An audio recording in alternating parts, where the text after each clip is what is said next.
Okay guys, so today we're going to carry on and do something with the context menu, so make it work, kind of.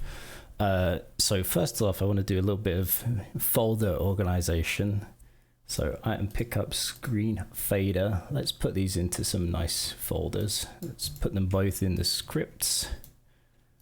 And then inventory, that item pickup can go there. Let's create another folder for the player. Player character, I should say. Put the tank controller in there. Selector view should also go into the inventory folder. And the screen fader, I'm going to create a folder called like just UI for general UI stuff. So let's put it in there. Okay. So let's have a look at what we've got with the menu right now, and we'll figure out what the best approach to take is. So blah, blah, blah, blah, blah, reloading script assemblies. Okay, so we open the menu, we got this. So the behavior we want is kind of, we're gonna select this with our E key right now, and then it will pop up, and then we won't be able to select anything else until we back out of that menu. So let's sort this out. Let's figure out the easiest step first, making the context menu show. I believe in the controllers, I believed wrong. Beleft? What the hell does that mean? So let's add a serialized private field here. Serialized field, private for a game object, and this will be called context menu object. Okay. And I'll put it up there with the inventory view object too. Okay. And then what I'll do is on slot selected.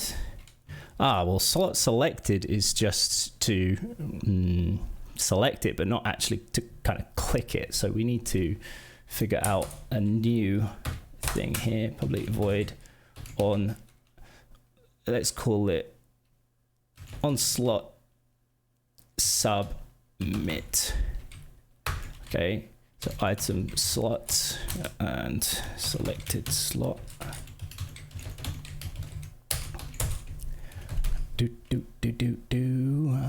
Actually thinking about it, maybe we could do it here.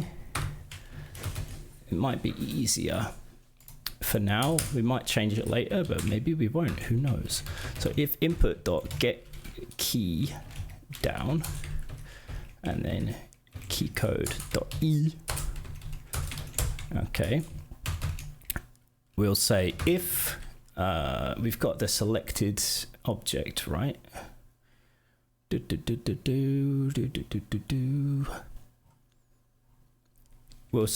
We can just say if selection, not selection, what is it? Event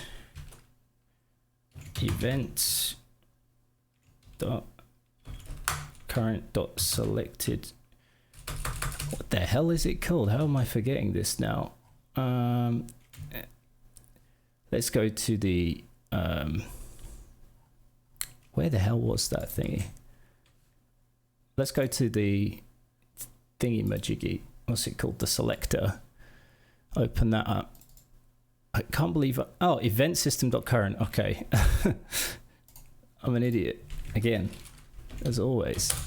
So if event system.current.active or selected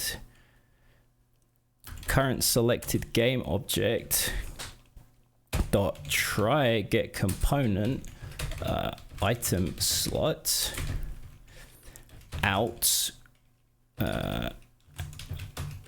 var what should we call it, slot. Okay, so try get components good because when you use get component, if it doesn't have that component, you can get a null reference exception. So by using try get component and then saying we're going to spit out this variable if it is there, it's a much safer way to do it, let's say. So if we do that, we'll say context menu object set active true. Okay, so let's see if that works.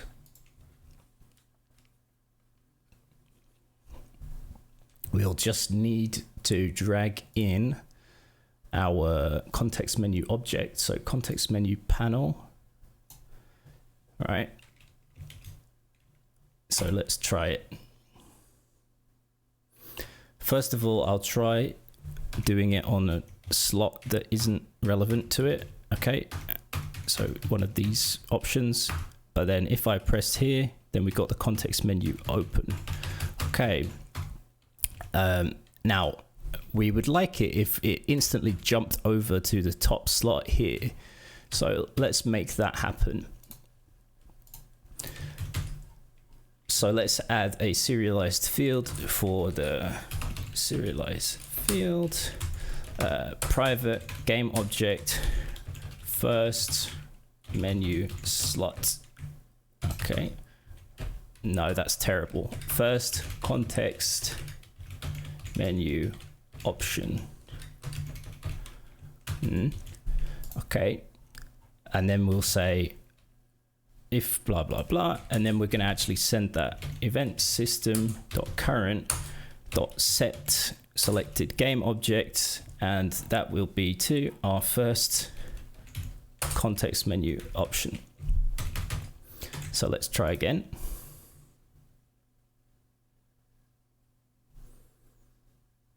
Okay.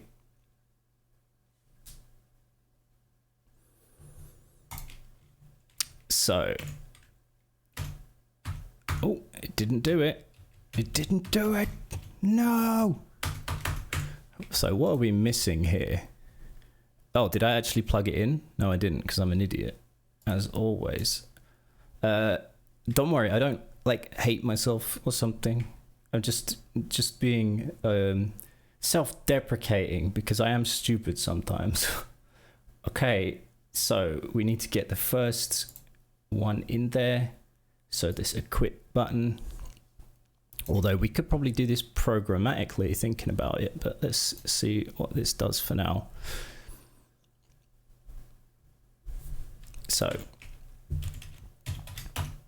yeah, so now it opens up straight away. The issue is that we can go back without closing the context menu. So we could just say if we press this key, then just go back. We'll probably end up doing that at some point in some way, but I'm thinking about having a list of game objects that aren't interactable at the time when you do this. When you select the context menu. So I'm going to say serialize private list of game objects, and we'll call it something like context menu ignore. That's a terrible name. I'm sorry about that. But we will be refactoring everything. But for now, we'll call it that. Okay. And now we need to create some kind of extra state here, which will be called context menu. Context menu. And then in our update loop, or actually we don't need to do it in our update loop because we can do it here. We can say if we get key down E and open the context menu, then we can say for each game, let's just call it obj in, what was it called? See, it's such a bad name, I can't even remember it. Context menu ignore. Menu ignore. So for each game object in there, we're going to say, or actually this should be a list of interactables, or let's just say button. So list of buttons, and then we can say for each button in context menu ignore button dot set and button dot enabled. No, what is it? Selectable or interactable? Yeah, button dot interactable equals false. So we're just making a list of we're just saying everything that is in this list we're going to ignore, so they can't be interacted with anymore. So let's drag in everything.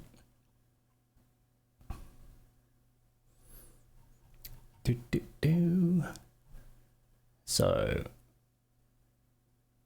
which ones do we want to ignore? That is the question.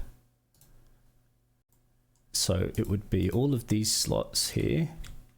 And what I'm going to do is I'm going to go to the controller and I'm just going to lock this so that I can click these without it changing.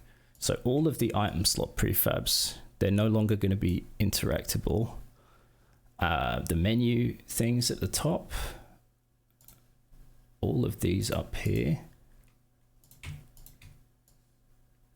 Yep, as well.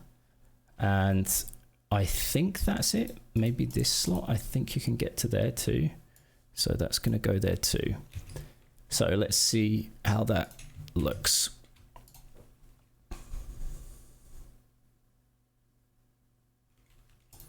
So, okay, so now I'm just restricted to the context menu. An ideal kind of a better way of implementing this, at least the way I would see it, would be to have a more structured state machine.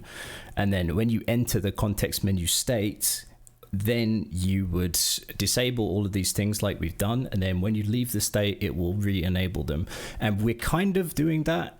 But because we lack the structure that a kind of formal state machine would bring, it might be a good idea to at least comment here. We could make a small method out of it, but I don't want to have hundreds of private methods in here.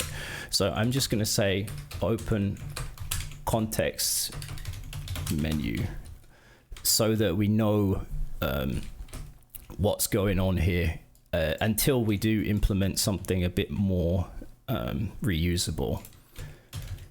Okay, and we need to know about the state, because if we are in this state, then we need to be able to back out of it as well. So we're going to set the state here to equals state dot context menu, damn you, context menu. Okay, and now what we're going to do is check that we're actually even in the right state to check this. So if state equals state dot menu open, we'll probably make a new state at some point, which will be like I don't know, looking through item state, you know what I mean, navigating menu state, something like this. But for now we'll do it like this. So if we're in this open menu state, then we're gonna open the context menu and move on to that state. I'll say else if state equals state dot context menu. Well, actually, we'll probably be handling that through the button, like the different contexts. So what we'll do instead is we'll have an input check for if input dot get key down key code dot tab. Okay, so that's what I'm going to use to back out here.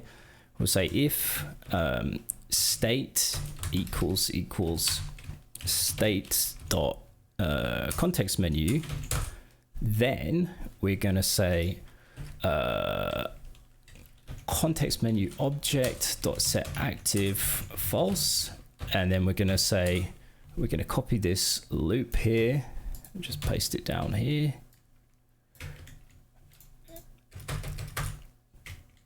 And for all the buttons, we'll just set them back to true. And this is a nice thing about these using kind of state. By the way, I can just copy this up here, because the tab now functions differently depending on the context of the state that the game is in. So I never have to worry about accidentally opening the menu if I'm in the context menu, because we're checking against a single variable, which because we check on that first, we get into the right code block that we want to, and we avoid all that messiness. So let's give that a whirl.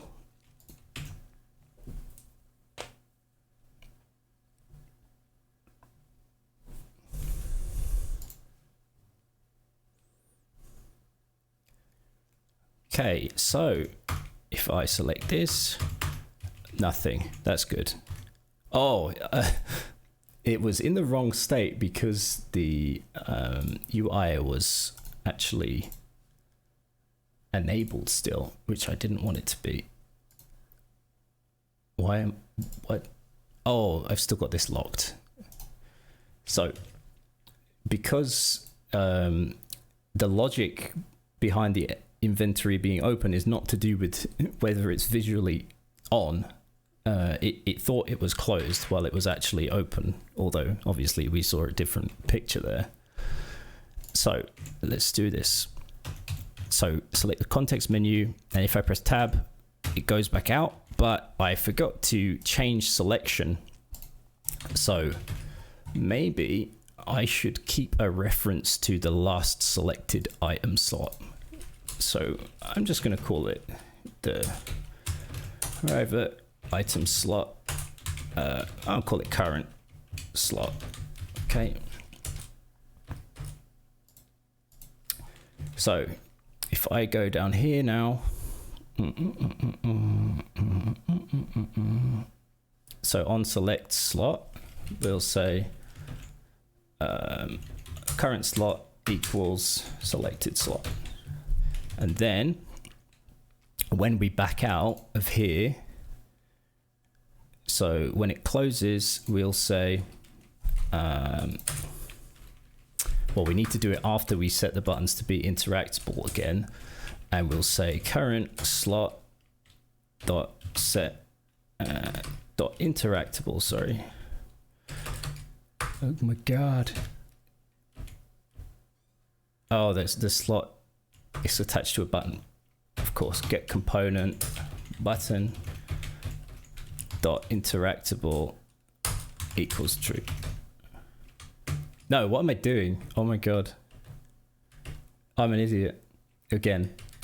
What we really want to do, we want to say event system dot current dot select, set selected game object, and we just set it to the current oh my God, current slot dot game object. There we go. It wasn't so bad.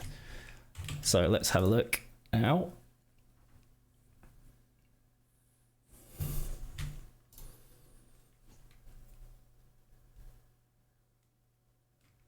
Okay, so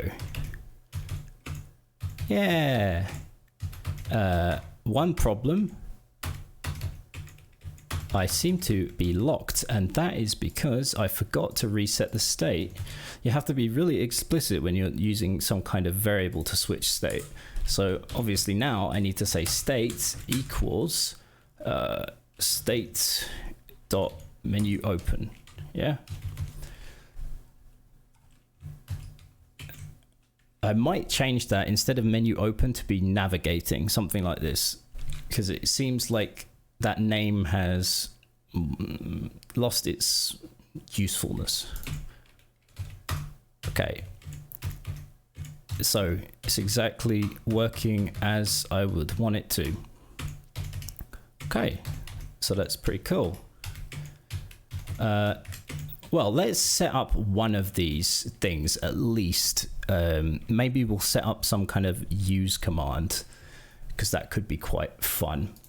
So I'm going to have on this inventory view controller, and that name also should probably be changed at some time because we're doing more than a view here. But we're going to have a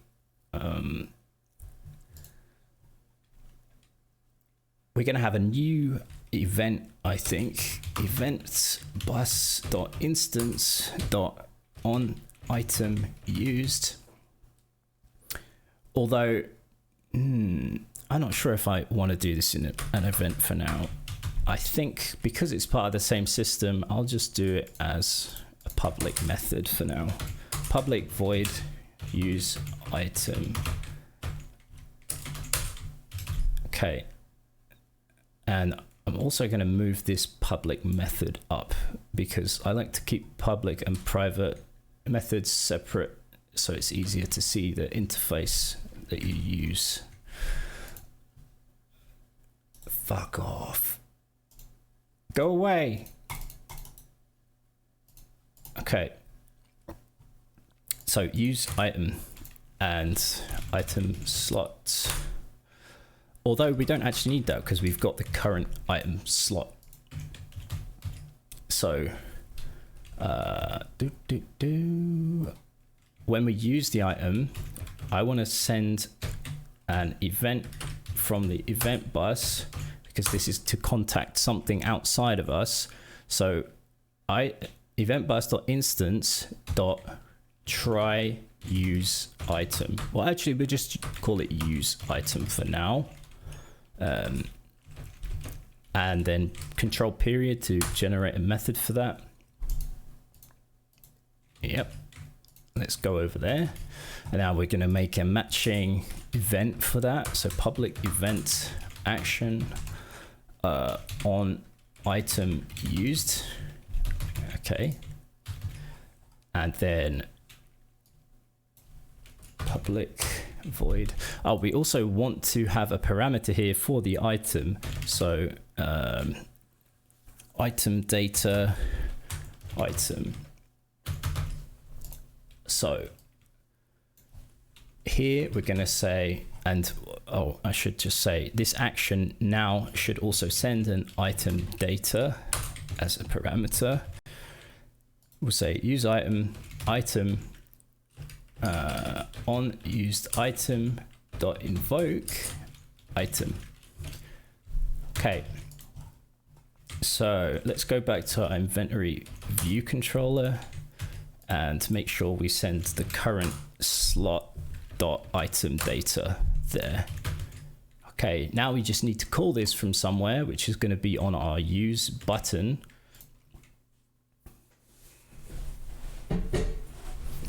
So let's go to the context menu, use button, and we can just add a listener to this on click here. And for now, we're going to drag in this controllers object and then go inventory view controller dot use item. So now we're going to send that event whenever that happens. And for an example of what it could do, let's have it change the color of this cube to red because that's a normal thing. Okay, so let's call it usable. No, it's not usable. It gets something used with it. Let's just call it box interaction. I don't know. Okay.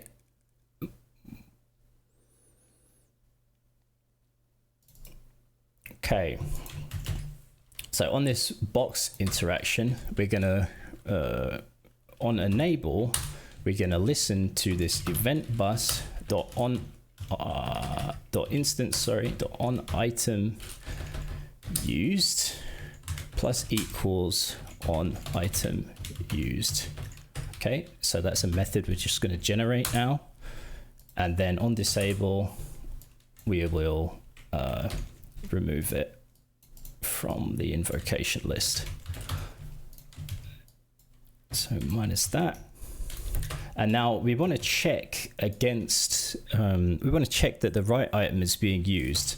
So I'm going to have a serialized private item data and we will call this required item. Required item. So the item that's required to be used here. We'll say if obj dot if obj dot, let's just say if obj equals required item. I can't remember if that's a scriptable object we set up. I think it might be. Yeah, it is. So we can just reference it directly like that.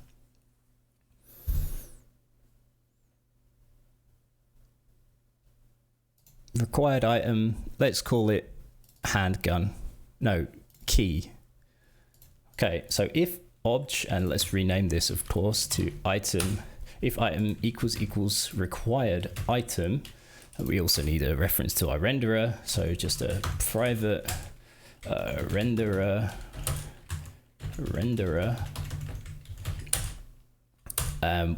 In our awake, we'll say renderer equals get component renderer.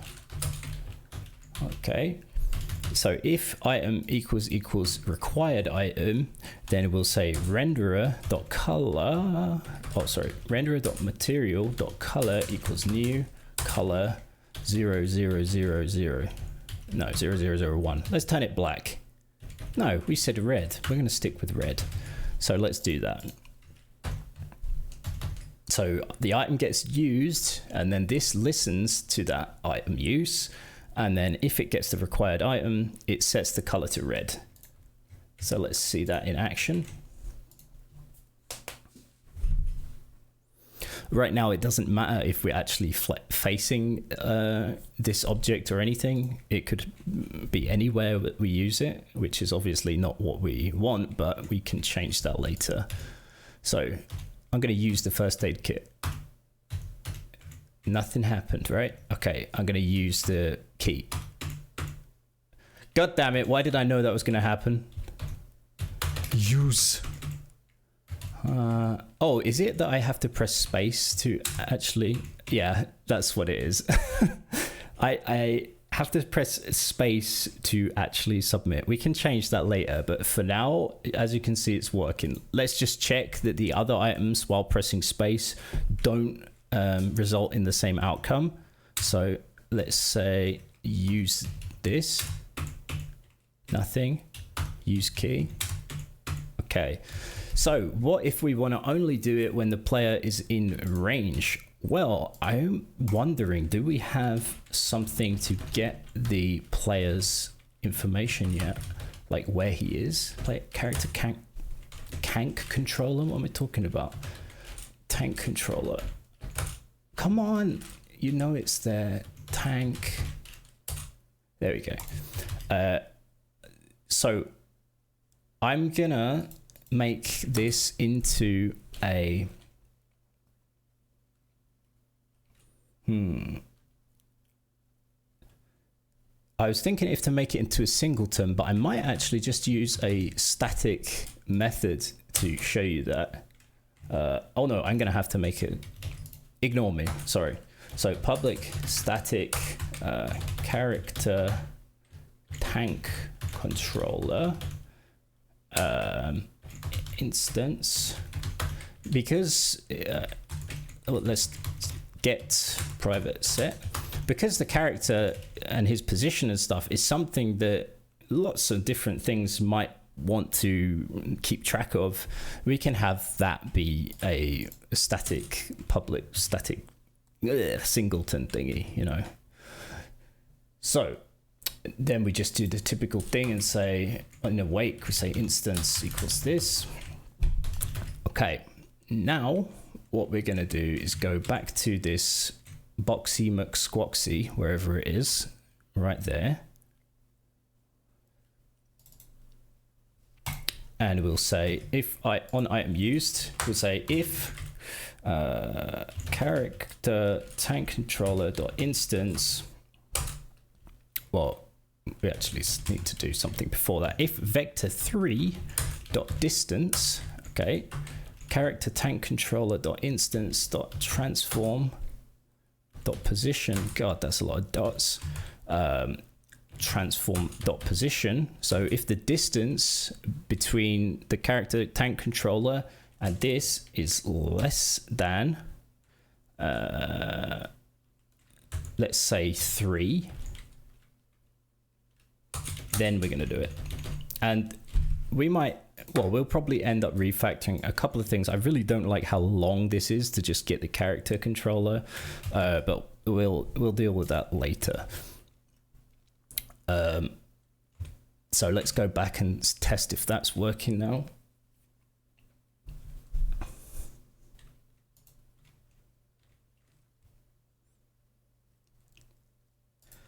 Okay, so let me try and use it here. Nothing. If I get closer, yeah, there we go. Okay, so let's do something cool now. Let's do something with our screen fader. We're gonna need a reference to that, and that's something else that I will probably just make into, fuck you, VS Code, I love you, but please don't do this. Where the hell was it?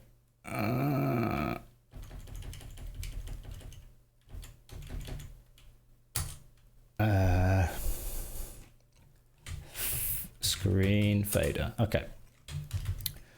I'm definitely going to make this into a singleton because I only want one thing to fade the screen, so it makes a heck of a lot of sense. Public static screen fader instance get private set. You can also kind of set up a subclass or a base class for singleton types if you want, but I never really bother with that. It just hides the ness, whatever the fuck that means. Okay, so private awake. Also gonna make sure this is below the public methods. Don't do this to me, man. Okay. So here we're gonna say instance equals this. And I don't know if I explained it before, but the reason we do get and private set is because we don't want something else to change what the value of this instance is. We only want the object that actually is it to define itself here. So we can get it, but we can't set it unless we're part of this class, like unless we're code running here. Anyway, enough sidetracks. So what we're going to do now is we're going to say, although I just realized something kind of silly.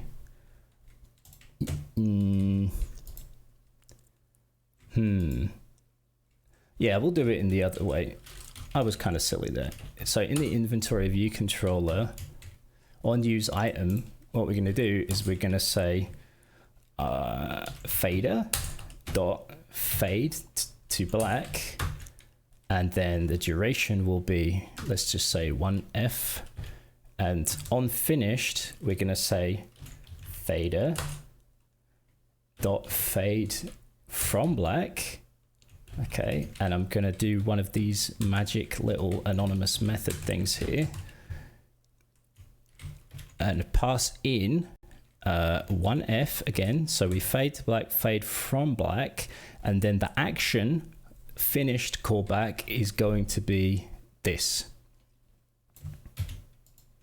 And I need to do this again because we're passing in parameters and it's asking for a parameterless thingy bobby. So now it should fade to black, then fade from black, and then use the item in front of our very eyes. We'll also need to make sure to switch the state there. I forgot to mention that, but that's probably an important thing to do. Oh shit, I just forgot. We need to also we need to disable the menu here. So let's reorder this a little bit.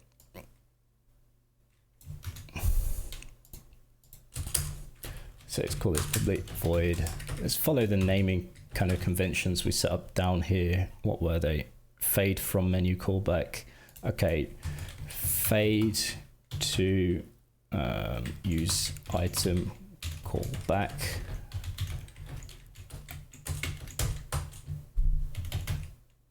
So fade to use item callback, we just plug that in there. And then in here, we're gonna say, the first thing we're gonna do is just disable this object. So, A, we'll disable this context menu object, and then we'll disable this object, what's it called? Inventory view object set active false. So that will happen once we've faded to black, and then we'll fade from black for 1 second, and then we use the item. And we should also set the state here. So we'll say state equals state dot menu closed for now. Right. So I hope that's not too confusing. Let's see how it works now.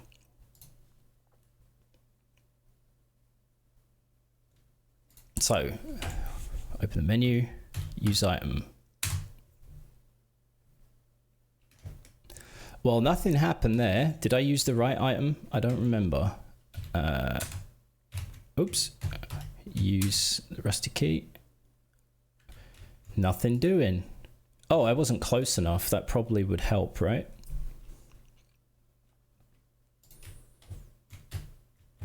So.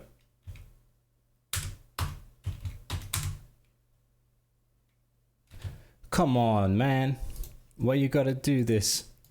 So fade from black, 1 second, event bus, the instance to use item. Maybe because this item slot is disabled, it's kind of losing a reference to that, but that doesn't seem like that logical.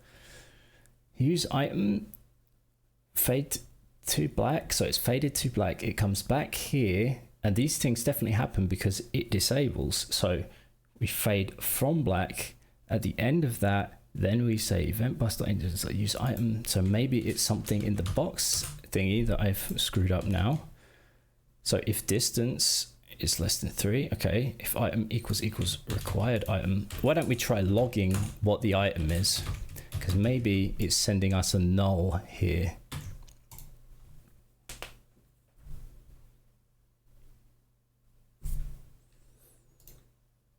If you made it this far in the video, I commend you, by the way. I know this is a long ass video, so sorry about that. Okay, let's try again. A bit closer. Oh.